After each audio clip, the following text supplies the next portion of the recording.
Hello to everyone, and welcome to the final Iscia presentation in our series, Horizon 2055.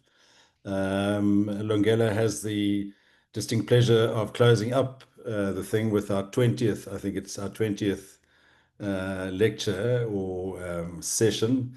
And Lungelo, there's a bit of a reverse of positions here. He was the MC last night, and today I'm kind of would be an MC somewhat. So I can get payback now for last night. If you could close the door for me, please, if you wouldn't mind. That's so for those who've just joined us, that's an inside joke. But Lungelo is here today to talk to us about cities and the trauma that's housed within cities, both in terms of how they generate trauma and contain it over a period of time, and then also the potential for healing within a city. And for me, that's a very interesting thing because I've been thinking a lot about urban sustainability, about what happens in an urban center, because in terms of the space that cities occupy on the planet, it's a very small component of space, but their influence is tremendous, So with something like 50 to 60% of the world's population living in cities, it has an enormous influence on us. So Lungelo is a lecturer in the Department of Media Studies, is sitting in the high building at the moment on the fourth floor in the face of this wind. So if his screen disappears, we know that the main building is gone as well. But welcome to the session, Lungelo. Thank you very much. And over to you. Hey, thank you for that warm welcome, Gary. And yes, I did try to lock the door, but I seem to have misplaced my key. Yeah, so it being the last session and me talking about the city in this way is actually quite serendipitous because it is something that I've been thinking about. And which is why I thought we could chat today about some of the other aspects of our beautiful city that have been on my mind, and I thought I could share that with you today. So, this forms an examination of the traumas and memory that and contested spaces that are housed within our city. And this presentation considers how trauma becomes embedded in the urban form, shaping both individual and community and communal identities. And how does this happen? Where does it all start? So, I thought we should first consider the city's colonial construct as a site of trauma. And the first thing I wanted to suggest is that we talk about the city looking at the vestiges of colonialism that still paper the landscape. And then after that, we'll go into the apartheid spatial planning and how these things have affected the people of the city. And we'll look at some of the ways that people have started clawing back.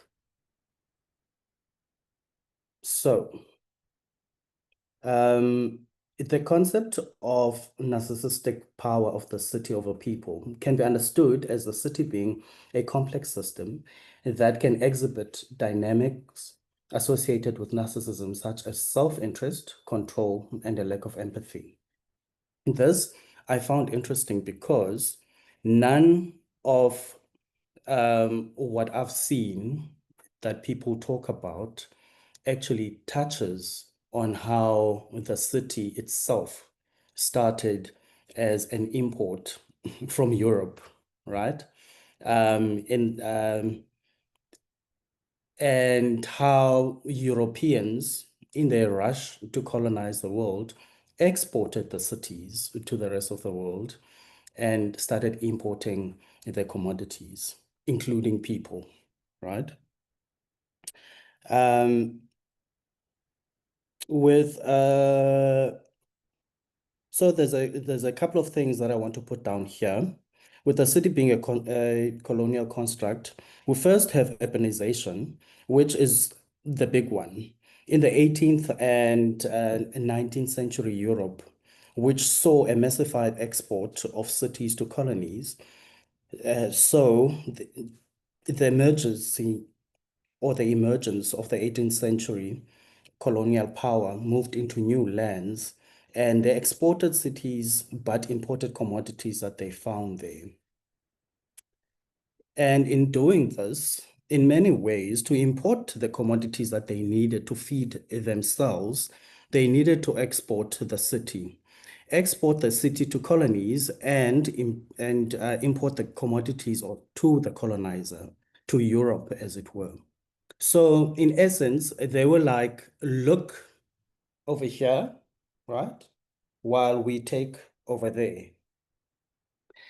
And as an added layer, the minute you construct these big constructions like that we're going to have a look at now, they are made of these huge blocks of stone, right? As a consequence of that, those constructions have a tendency to keep nature out. And that is why they also built in stone because they are actually a bastion against nature. As a challenge to the narcissism of the city, we start to see things like decoloniality, such as renaming of spaces, and of course, the changing of names of airports, changing the names of parks and so on. But this is not good enough, right?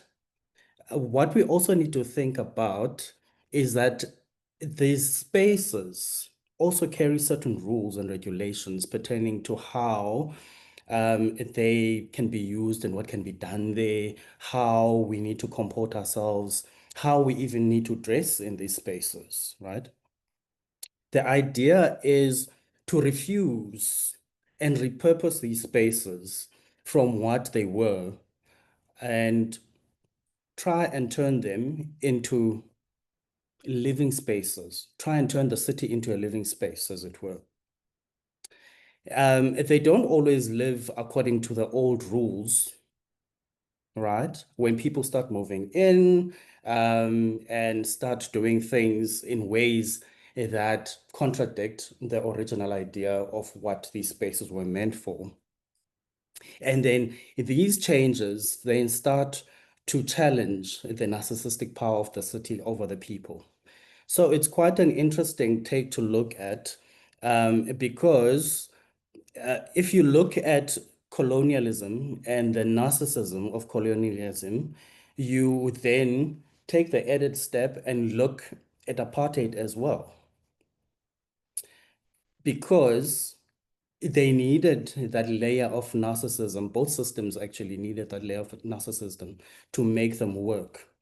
And it didn't stop there because for the city to continue working, it needs to keep feeding itself with the people that are in the spaces, with not caring about the people.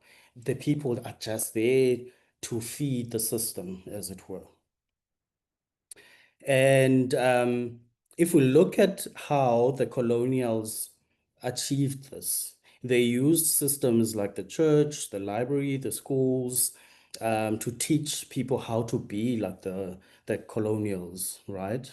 To change the way they dress, to change their hair, and even change their names. As we probably know, even Nelson Mandela's name was changed from Rolihlahla to Nelson as a consequence of this. And so long as the people are lost in that, so long as they remain within this narcissistic fantasy, which is a shared fantasy, while they cooperate, so long as their shared fantasy is intact, the people will remain in those spaces and they will obey. And the narcissist, which is the city in this case, will get their supply. But what happens when people wake up to this fact and go, oh no, I'm not interested? then we find decolonization happening. And decolonization can be, but not always, a rejection of that shared fantasy, of that narcissism. In this way, decolonization and trauma and narcissism can be woven together to form an interesting dynamic. In what follows, the spaces that we will look at will be those that are vestiges of this colonialism and where these reminders of this trauma persist, where they govern. And where I thought we could start would be the towering statue of Queen Victoria that is in our city center. But what also happens is that we can also link these things to clothing. And quite an obvious one, with us being a coastal town, would be the evolution of the swimming costume, right? Where initially people would just go in the water. And then with the deployment of sexuality and the it's, and the rules of the city coming in, people were then required to wear certain costumes even in that space. And to take that even further, we live in Africa, but we still have European rules pertaining to clothing. So, you go down to the beach, and what do you encounter? A shared fantasy of narcissistic proportions. We'll also look at the ways in which people have started reclaiming and repurposing the spaces for vestiges of colonialism and the empire, and look at how the extensions of apartheid spatial planning are also then starting to get repurposed, and in what ways people have started fighting back. So for this chat, I decided to construct a journey in pictures. And may I share, please?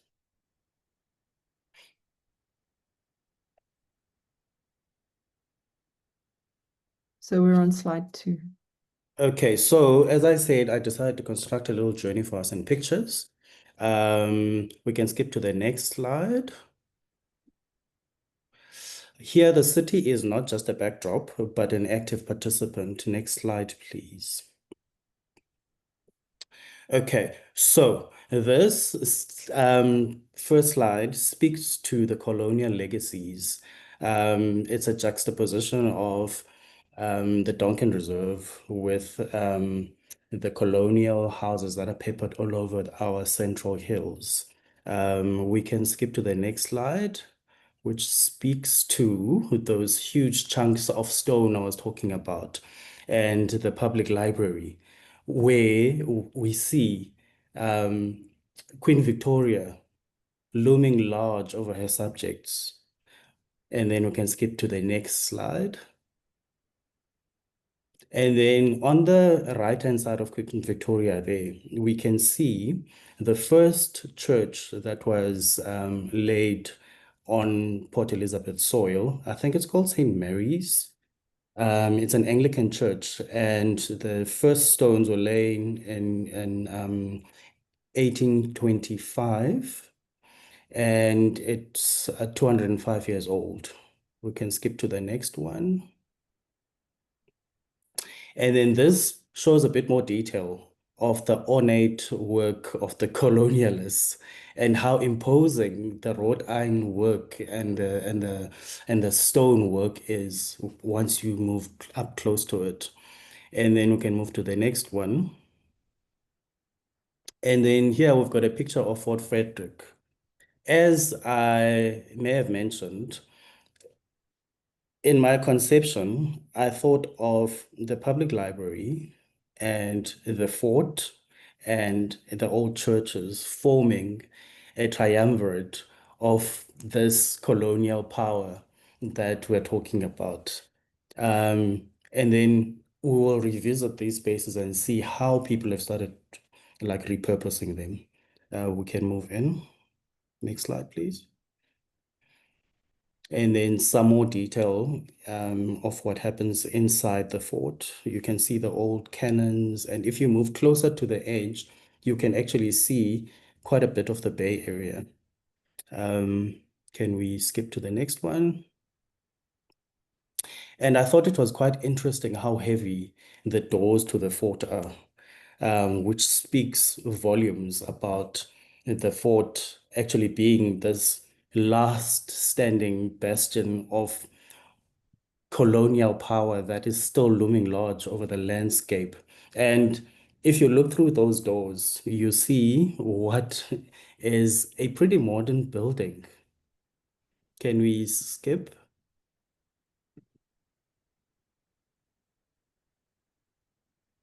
Next slide, please.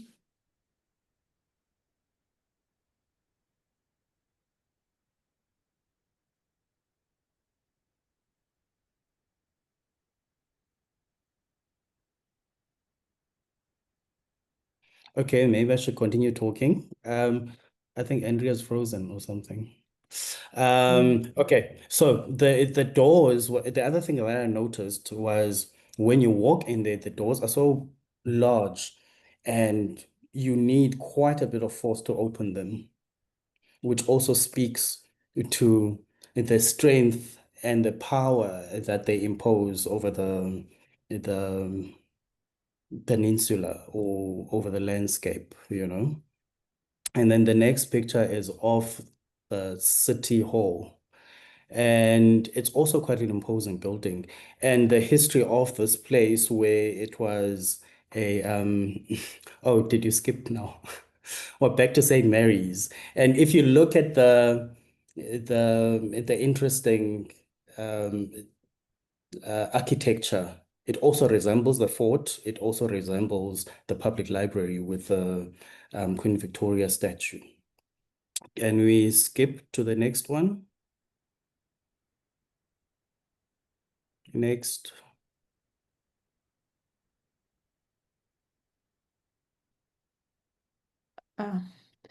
Lungelo, we're on women in bathing costumes.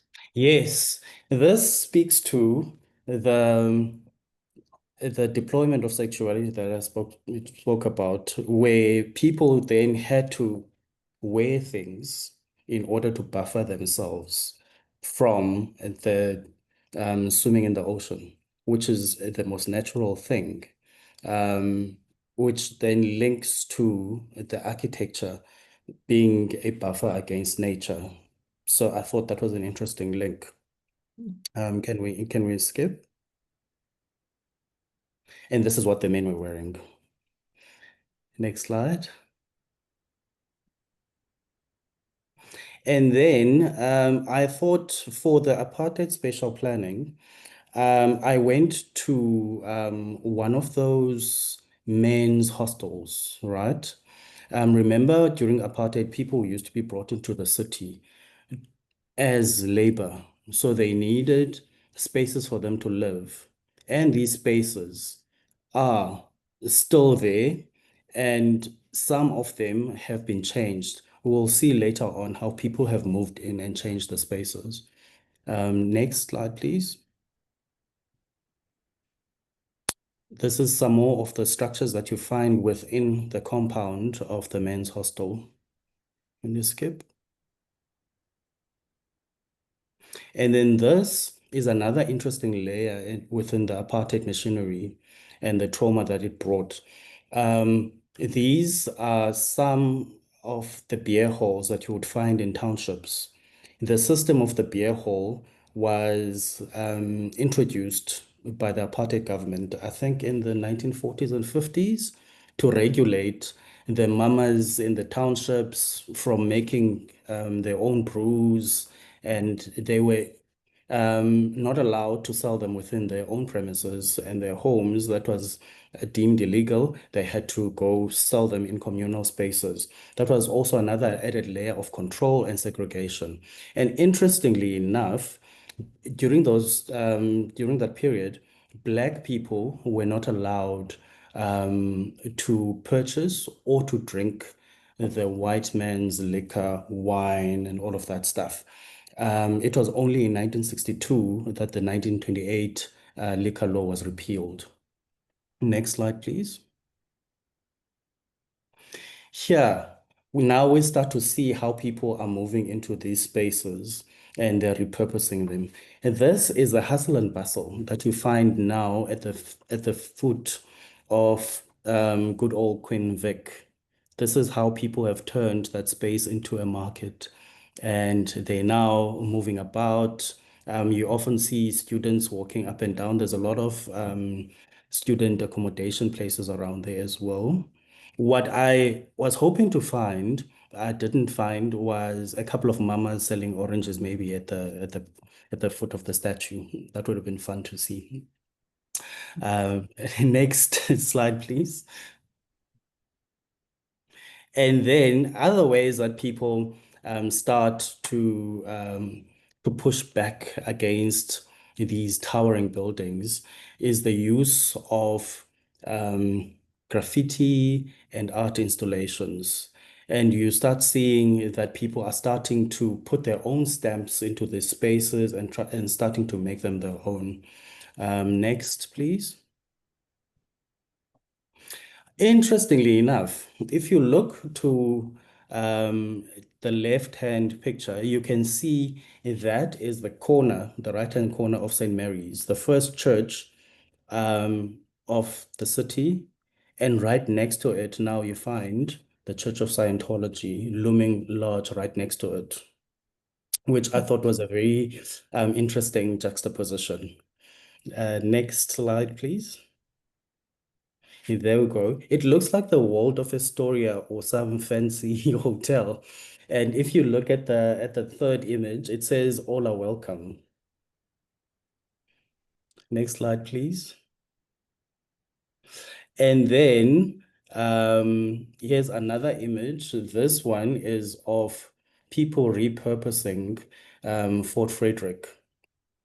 When I got there on this day, there were these three women chatting away very nicely and having their fruit. They seemed to be enjoying the the shade of the old fort. Next picture. And then when you go inside, you find quite a bit of graffiti, which I found quite interesting, inside and outside, actually. The picture on the right hand is of the boundary wall just on the outside. Next slide, please. And then these are some of the other interesting ways that people are repurposing these spaces. If you go on to like the Donkin Reserve, you can see how people have tried to jazz it up and make it more inviting. Can we skip?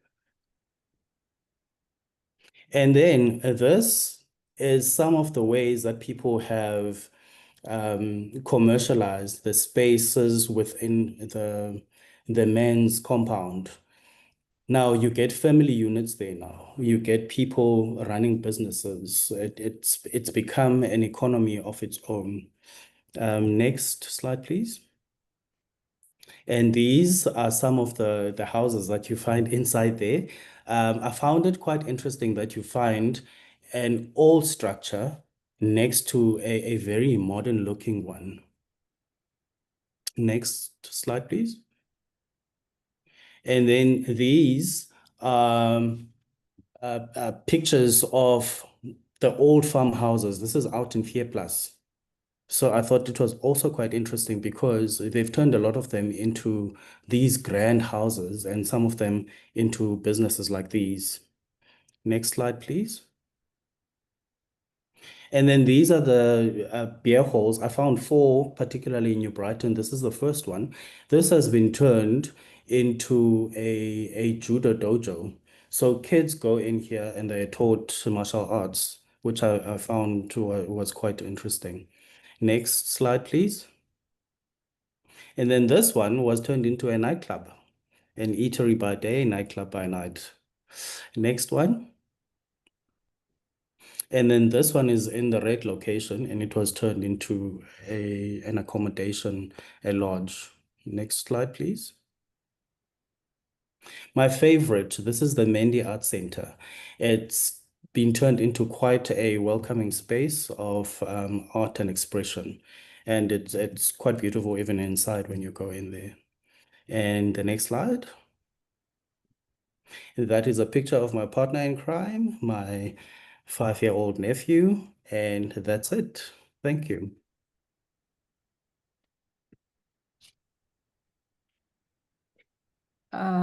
Thanks, Lungelo. Gary?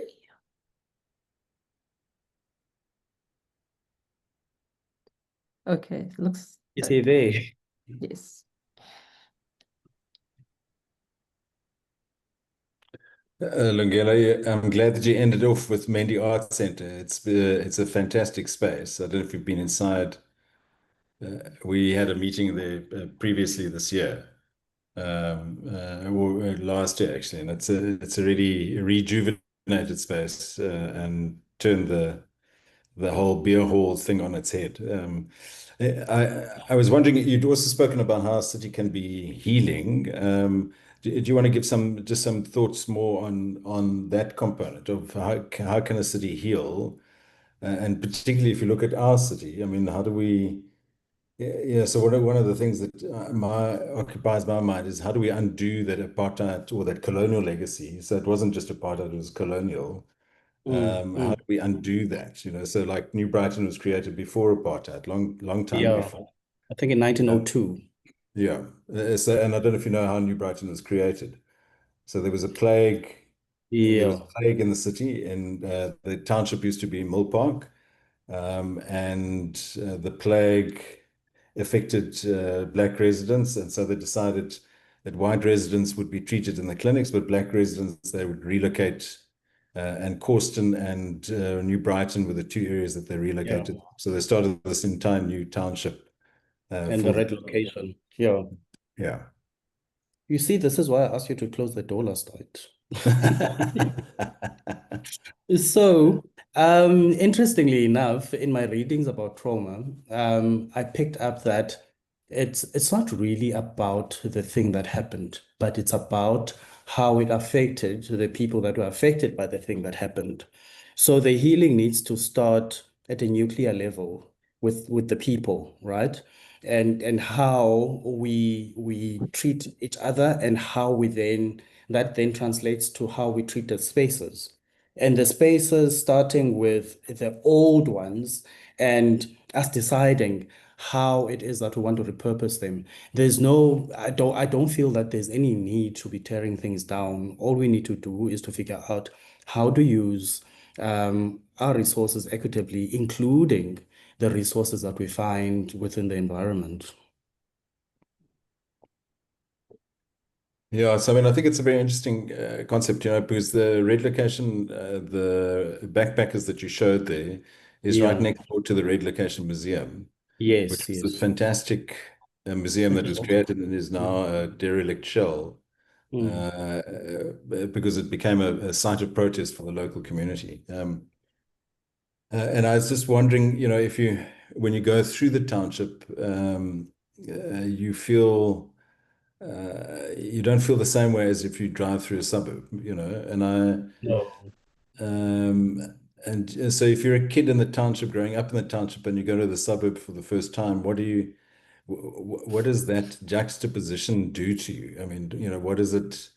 And when you go back to the township and keep on living there, what does that do? You know, so I agree with you that you can't necessarily tear everything down, but I really think that we need to reshape our city space because of just its structure, its form tells you something, you know, and shapes that trauma. I don't know, do you agree? Or I agree with you fully. And you actually triggered something with that question because I remember I grew up around the townships, right? I also went to school in the township, and I remember the first time that I went to I don't know whether they were called model schools or whatever. yes. we used to go for like debate tournaments and things like that, and you'd be like, "Hey, well, is this a school really?" You know, it would be so shocking that you like because the spaces look entirely different, right? And it often shocks me when I realize that 30 years later, we're actually keeping to the apartheid spatial planning. There are no integrated spaces in the city that have been integrated deliberately. If you find mixing, it's haphazard. There's like one or two families in the reversal spaces and all of that. That is entirely unacceptable, and it's quite problematic. Yeah, I mean, I've found Lorraine in those areas are a lot more diversified, so that the low end middle class suburbs, and that there you see a lot more diversity almost taking place. And I mean, you also have the Yeah. MESI housing, which is the low cost housing but that's all ground to a halt.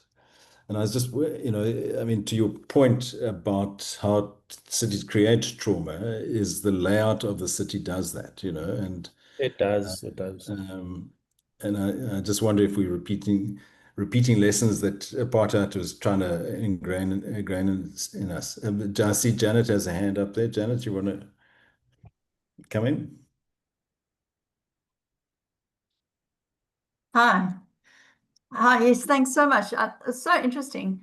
Lungelo, I was just thinking it might be useful to separate out the colonial trauma from the 20th century sort of industrial city trauma. I mean, like the first section of slides that you gave about the fort and so on were focused on the colonial history and how people have reappropriated that, which I thought was really nice.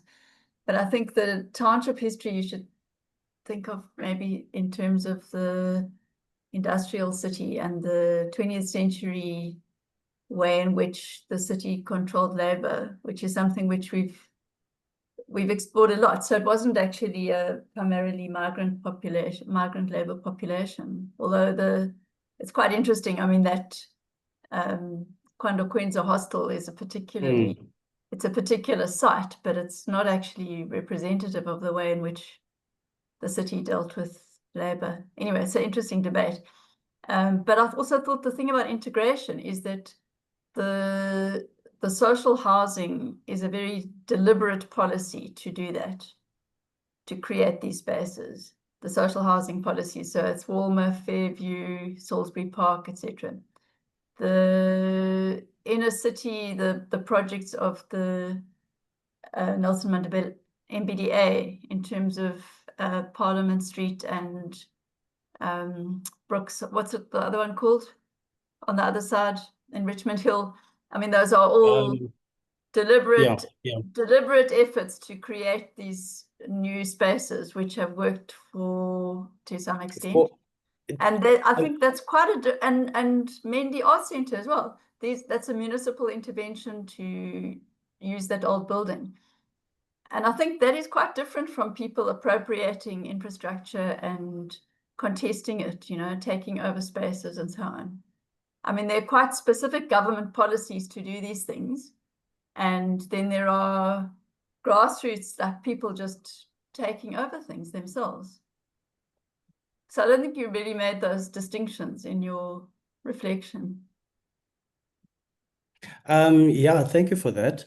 I really did think about that, and my thought was these spaces, I wanted to take a trip through the city and see how the spaces of trauma have actually changed. Maybe I didn't articulate it properly. Um, More than saying that this is government, this is people. But at the end of the day, these are interventions to change the spaces into something that they were not meant to be.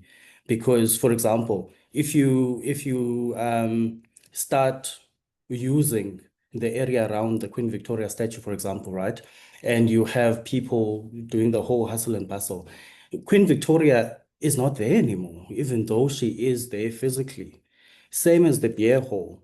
Same as the hostel. Even though I understand that these are different paradigms, but at the end of the day, for me, those spaces have been repurposed. And it does play into the healing of that space because when you look at the Mendy Art Center, it does not engender, for me personally, it does not engender a traumatic experience because it's a lovely place to be in, it's a lovely place to look at. And that was what I was trying to bring across. Lungelo, I mean, what you're saying is that the existing buildings, if we can repurpose them or reshape them, they can aid our healing in terms of how cities were designed deliberately to inflect us a sort of ideology or a way of being, you know. So that's very, you know, so Mendy is a very good example of that, the Mendy Art Center. But Yeah, you know, what struck me is that transformation momentum seems to have slowed, you know, or has it had. come to a grinding halt. You know, so the social housing projects have stopped, and you're not really seeing more Mendy Arts Centre developments take place. You know, MBDA has done a soccer field in the northern areas. I'm not sure that that qualifies as repurposing. You know, so I'm interested in why we've lost that momentum. Why has that shifted? Any thoughts on that? I think it's political will. And I think we are in a time where there's a lot of flux happening, not only in the city, but within the South African milieu as a whole. People are looking not in the direction of working together towards one thing right now. And I'm not sure how we can change that paradigm and change the focus back to people rebuilding and repurposing things. It's a bit of a worry for me as well. Yeah, you know, I've been reflecting a lot on climate change, and it seems like the climate change message has lost momentum globally. And it's not just, you can't just blame it on Trump. I mean, and it's and I was wondering if the sort of RDP sort of energy after post-apartheid has also lost that when you go through a major transformation like that, you actually are granted a window of period in which to affect that change. And if you don't affect the change within that, then the next sort of thing comes along and replaces it, you know. So I think of Roman cities that are buried under medieval cities, which are buried under modern cities, you know, in Europe. We just haven't had the same amount of time. But yeah, it's, I mean, a journey through our city is quite a thing. It's quite a traumatic thing sometimes. So I said there's a Yeah. hand from Nick. Sorry, I don't know. Oh, how's it I can't going? see anything. My screen is black, so apologies for that. I hope you can hear me, Lungelo. Yes, I can hear you. Great, thanks. So thanks for what you're saying. So I have a feeling that both the stalling out of momentum that Gary and you were talking about, what you're saying makes me think of is you know, the old thing about capitalist realism, that it's once it becomes easier to imagine the end of the world than a change in these concrete you know, structures. So I think what's interesting about what you're saying is exactly the idea that any reuse, any reappropriation, any change points us toward the fact that the old pattern of structures don't have to be the way things get used. So even in a stagnant moment, that's quite useful. And some of the stuff Gary was saying, what you would have been talking about makes me think of those kind of hope porn, solar punk pictures where you reimagine urban spaces as greener but with fewer cars and that kind of thing, which, you know, works for me. And it's exactly that project, it seems to me. But I wanted to ask, jumping back in your concept a little, because you said you wanted to use the idea of the narcissistic city as a shorthand for the there were three things that you wanted to use narcissism to collectively talk about. And what I'm remembering right now, it was control.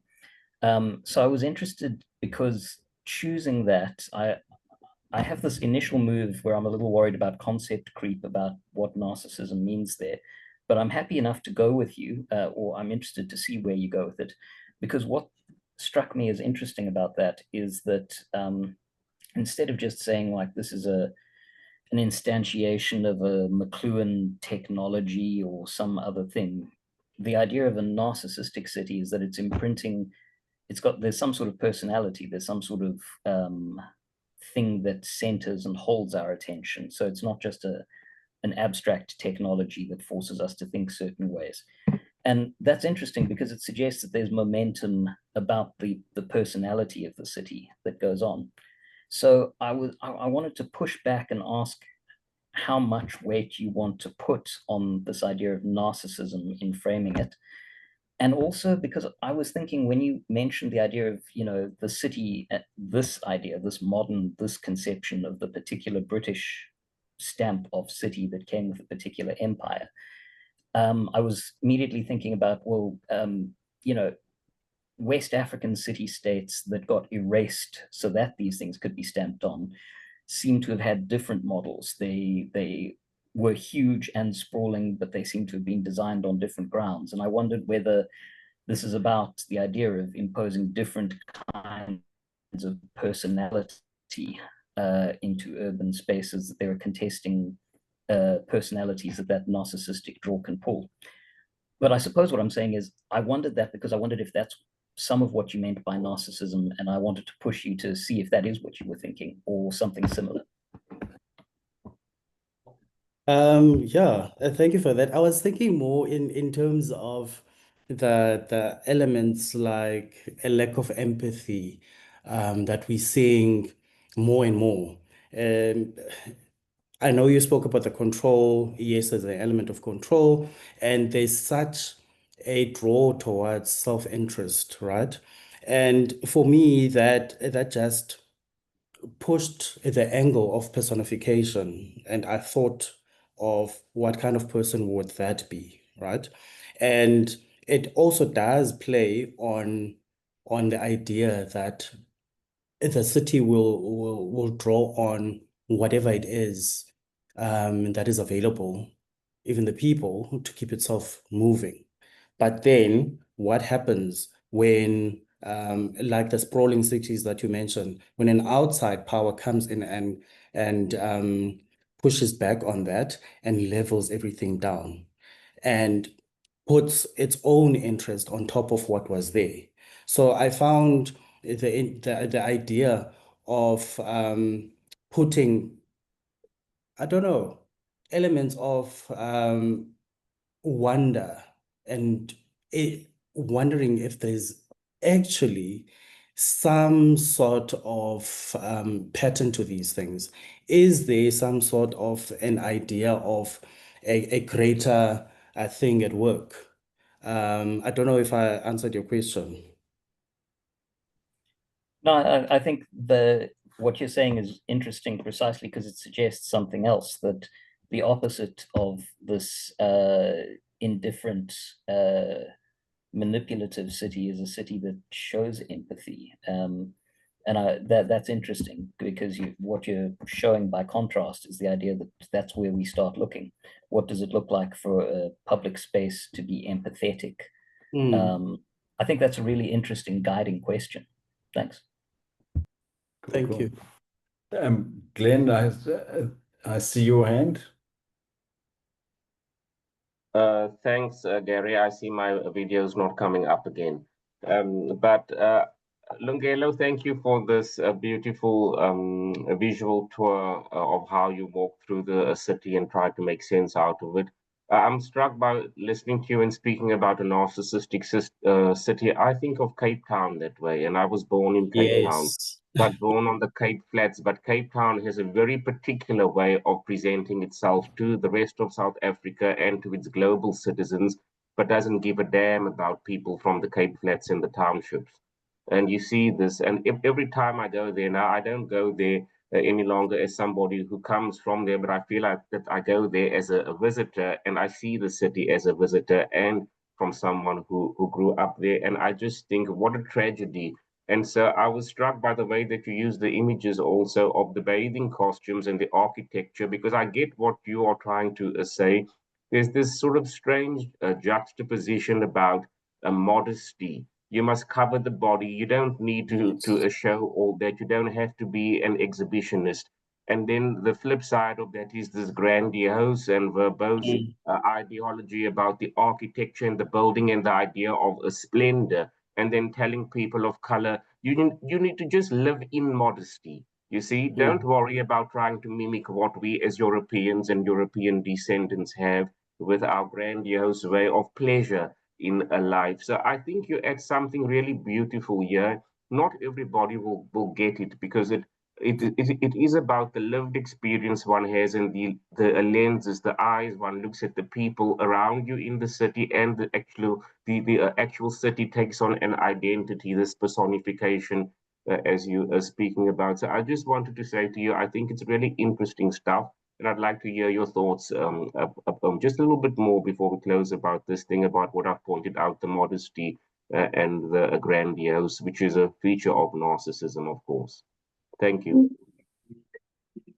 Can you hear me? Can you hear me? Yes. Oh, okay. No, thank you for that, Glenn. I absolutely understand and I get where you're coming from. And it's similar to the feeling that I get walking through these spaces. And it I don't know. This idea that here we are trying to turn you into something of or something like or something similar to us, but you can go this far and no further, right?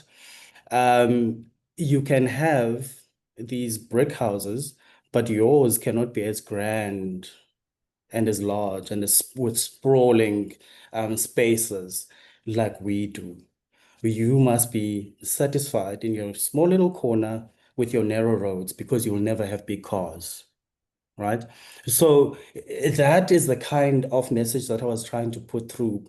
And it's a constant juxtaposition for someone like me who can, in many ways, move through these spaces almost undetected.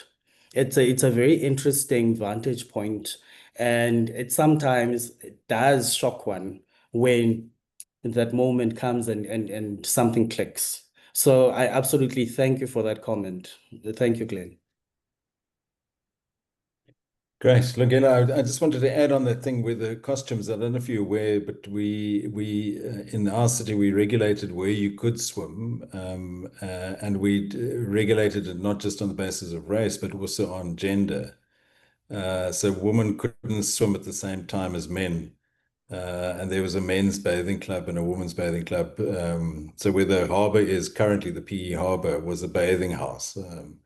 And men would bathe at different times to women, because clearly seeing a woman in a costume would corrupt you for the rest of your life, or vice versa, And if you swam next to a black person, obviously, the electric conductivity in the water would change you, or something like that. So I mean, I think what cities do is that they regulate your behavior without you really knowing that you're being regulated to some extent. If you were in a rural area, you would just go and swim in the sea. Yeah. Yeah. So, I mean, I think that that's really a fascinating thing, is that the structure of the city shapes your behavior, and the people that designed the city have done so. I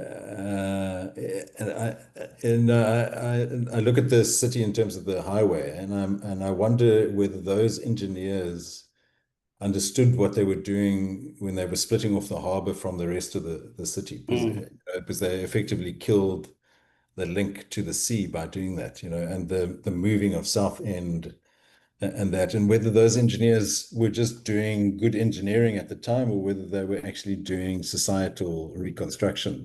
Those are some thoughts. But Lungelo, we're out of time. I don't know if you want to quickly respond to that, or Just some last thoughts before we close.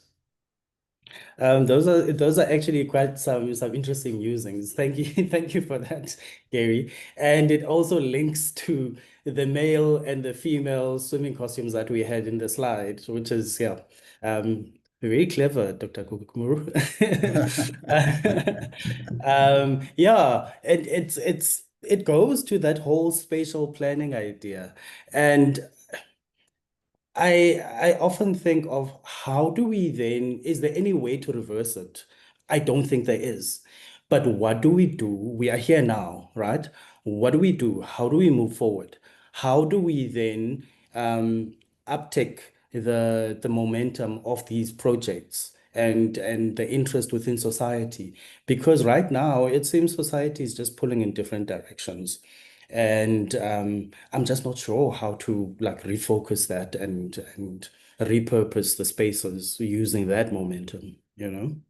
Yeah, absolutely. Lungelo, thank you very much for that. And thank you for that reflection, and thank you for that walk through the township particularly, and a reflection on bathing suits and Queen Victoria, or pieces of rock that we turn into shapes, you know.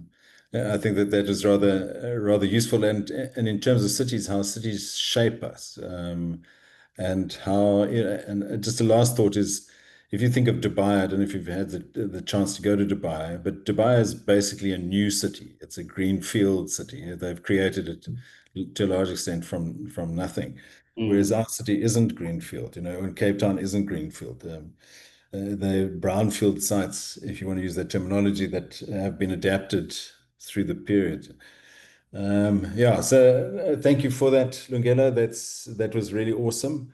And to everyone else, I think just from us on Horizon 2055, this is number 20. This is the last one.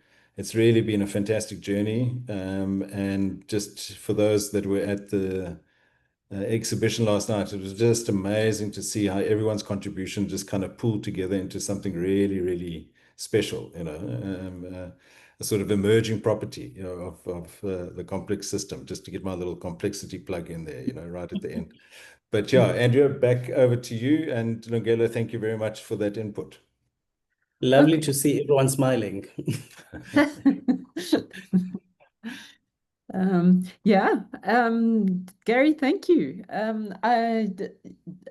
I don't really know what to say except that I'm blown away by our 2055 Horizon project completely, and yeah, just so unbelievably grateful to have been able to be, you know, part of it, or the open space where it actually all happened.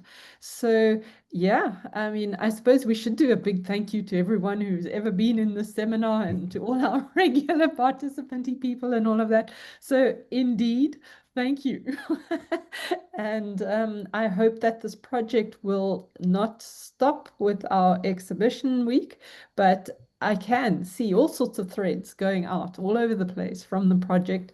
And I'm really hoping that we will keep on. We will certainly keep on seminaring, and yeah, that's it. I don't know what to say. Thanks, Really everyone. sorry. It was a It's great finished. Oh, thank seminar. you, everyone. Have a lovely weekend. Yes, thank you very much.